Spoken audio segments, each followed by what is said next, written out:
talk about some of the Rheem and Rouge service notes that we've had throughout the year and um, what those service notes mean and what they mean to you and when they expire, if there's any labor with them or anything like that.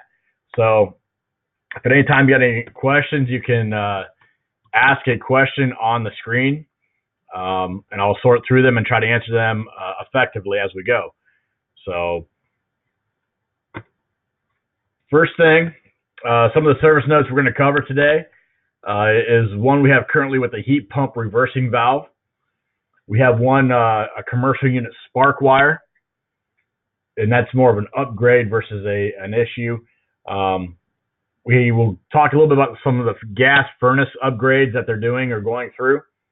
You may see out in the field starting soon.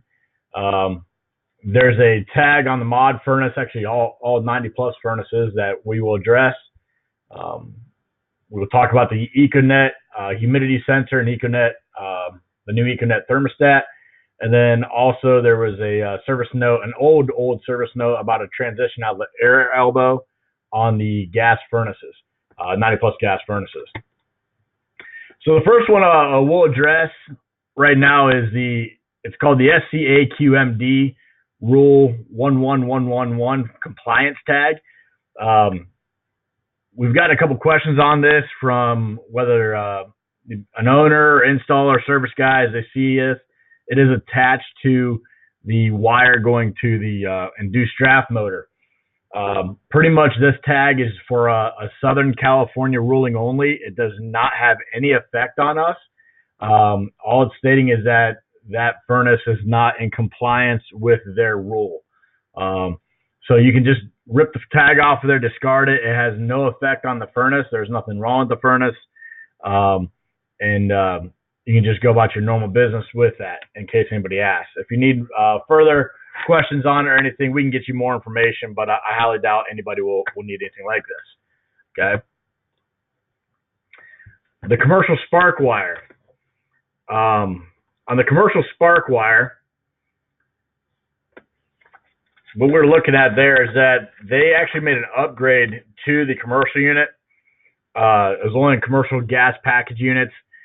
After date code F1418, which is on the serial number, they created a spark wire bracket was added to the unit to ensure reliability of their spark. So they also have a cable retrofit kit available for units built before F1418.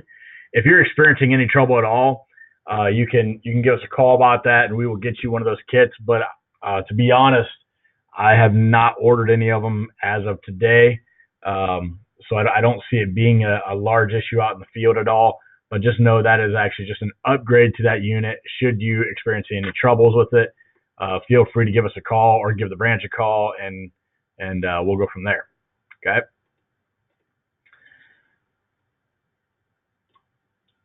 To give you kind of an idea, there is the bracket and the securing the wire just to make sure that the wire doesn't get damaged.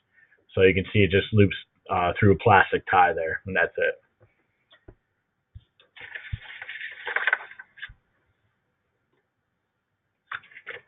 All right, so the slide's a little bit wrong there. It says it's a heat pump reversing valve.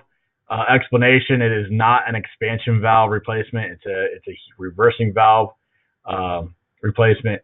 The units involved are RP1460 and RP1560. So that's a 14 SEER and 15 SEER 5-ton units only. It runs through date code W42 of 2016, so 4216. They made a repair kit for that unit, which is RXTB-A05. Okay, we can get those. They are special order from Rheem Parts. We didn't have a lot of those go out in the field, but you may have one every once in a while. But there were not too many that went out in the field within those date codes, and we don't see too many issues with that at all. What we did see when and why there is a replacement repair kit is that there was a crack in the actual body of the reversing valve or on one of the distributor or pilot tubes on the reversing valve. pretty much it comes from excessive vibration from the common suction line coming off the compressor. So they have created a repair kit for that. Okay, if we're experiencing any kind of issues with that, please let us know right away. We will get you the repair kit. The other thing is they have a labor allowance of $300 to replace the reversing valve. With that repair kit, they must be claimed at the same time when it comes to the warranty. There's an authorization code to get $300 labor when you do install that kit, and the code is P60REVV.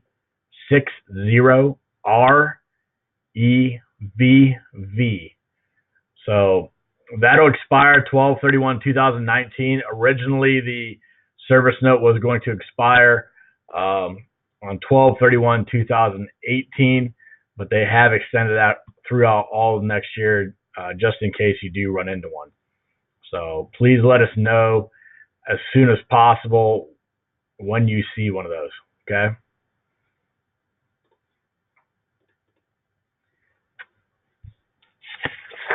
I threw in here a little bit about the heat pump temperature sensors. We've been getting a few calls about those lately, mostly just asking us what kind of ohm readings those read, how to troubleshoot them, and going from there.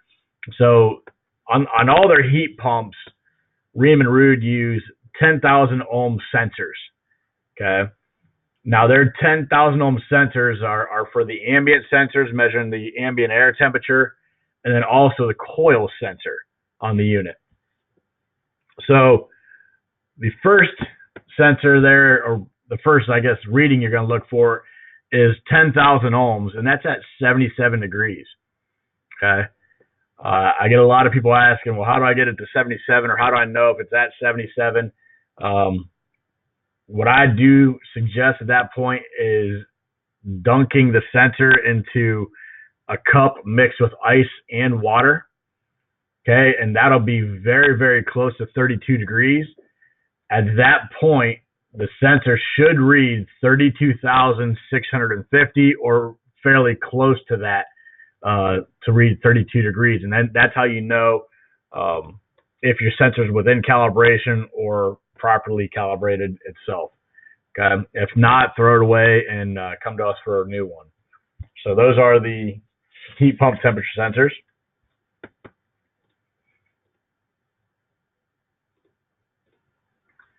All right, so a few months ago, we released the new EcoNet thermostat, the 700 series. Real nice design and everything. What they found was that they had some humidity sensors were actually out of calibration. They read too high, so there were points where it might be reading 95% humidity, or about 15% higher than what the actual humidity was in the home or in the space. So they took a lot of these thermostats back in, and what they found is that the packaging that the thermostat was sent in or shipped into the contractor end user, the packaging was giving off a gas that actually made the sensor not be calibrated properly. So since that time, they have actually put the new thermostats into a different type of box. And since that has happened, they have noticed a drastic improvement in the actual reliability that the sensor is properly calibrated. So if you see this in the field and it is affecting your installation or the equipment, then feel free to get a hold of us, bring it back, and we can replace that under warranty. Okay, and that is the only on the new EcoNets. Okay, right now you're probably gonna be seeing them shipped in a plain white box with a barcode on it and a part number. So they kind of got rid of, for the time being, their real fancy packaging at this time. So some of the other things they have done since they rolled out the new EcoNet, they have some updates to their firmware where they had a few issues with an RP17 heat pump operation. They had some short cycling, shutting off, lack of intermediate speed. They made some changes to firmware. We have not noticed this at all. It supposedly was not across the board an issue, but like I said, I haven't had any issues like this at this time. If you are experiencing that, we just need to get you a new EcoNet thermostat under warranty, and then that'll take care of it. They fixed an auxiliary heat hold off timer function. Emergency heat mode, okay, was removed when there is no auxiliary heat configured. And this is all mostly through configuration of the thermostat. One of the upgrades they did to it is that they actually improved and added a checkout for the 96V and R802V furnaces. So it's a two-stage variable speed, and then the 96%, and then also the two-stage variable speed in the 80% furnace. So that way you can lock it in low or high fire for testing operations. They added a 45-second blower off delay at the end of a call for electric heat, just so you're not tripping any kind of limits at that point on the electric heaters. They also allow the control of zone set points and fan speeds from the smart thermostat, and then a couple other enhancements to the thermostat that you will never notice or anything like that, but it helps the equipment. So if you're having any trouble with some EcoNets or want some more information on it, definitely give us a call. Let us know for sure what's going on and what you're seeing out there. Some of the gas furnace upgrades, one of the biggest ones we've seen, we've actually fielded a lot of phone calls about this. They changed the screws on the exterior of the furnace, okay? They changed them to a low profile pan head screw. All right, if you recall, you may still get some today that are the 1/4 inch hex heads that were standard on it since they rolled it out in 2013. Okay, on the outside of the cabinet, they had a actual customer survey, contractor survey, brought in a panel of people and asked them where they could upgrade that furnace at. And this came out of that panel discussion that the hex heads would grab on things when you're trying to maneuver the furnace. And then the other reason for going to more of a low profile pan head is to have a tighter fit of the air cleaner or ductwork on the return air going to the side of the furnace. Okay. The pan head screw is a little bit shorter, or like I said, lower profile to the head of it. So it creates a little bit better of a fitment to the side of the furnace rather than kind of kicking the return air out of a little bit there. So the questions we are getting about it, though, because it is a pan head screw, it went to a square drive bit. Okay, so I believe it's a number 20 or number 25 that they're using on that.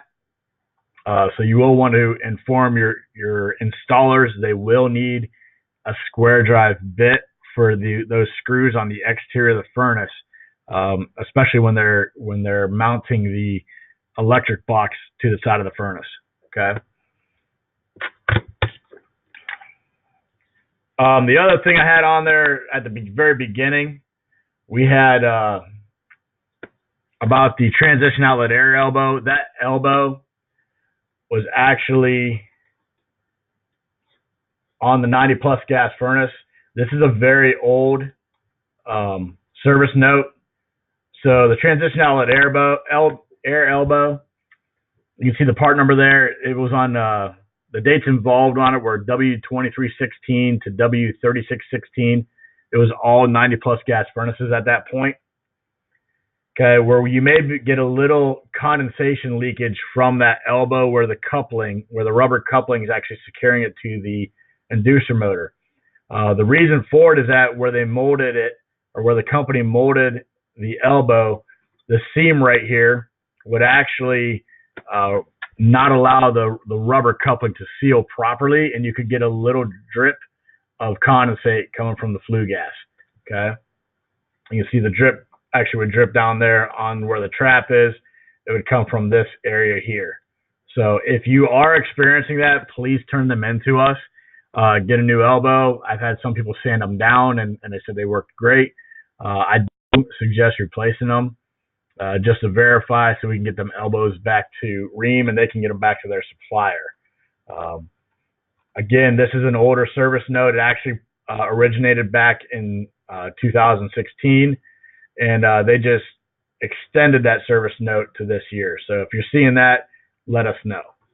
At this time, are there any questions out there? Does anybody want to type in some questions? You can raise your hand on the screen there if you want. There's a little place you can click to raise your hand, and I can unmute you if you have a question.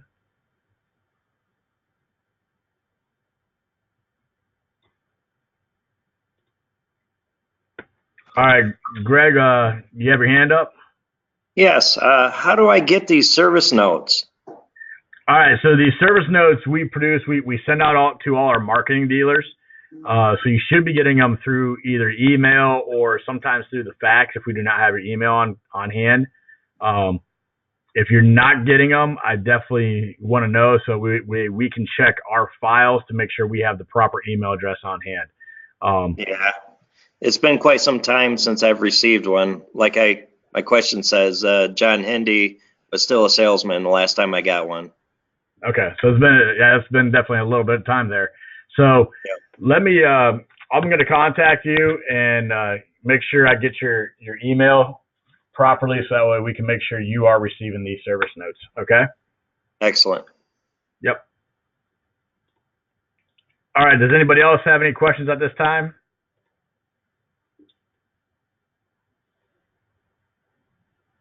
None that I see right now. So next month, I do plan on going over the 90 plus and 80 plus gas furnaces. We're going to go over the setting of the dip switches and airflow and how to set up that furnace for your airflow, and then also just for the dip switches, what they mean. We get many questions from installers on that and service guys, especially when you're first setting the furnace up. So we will do that next month. You will get a notification the same way you did with this webinar on this email. So there's no other questions. I appreciate you guys' time. I know it's a busy time of the year, and have a safe and happy new year. Thank you very much.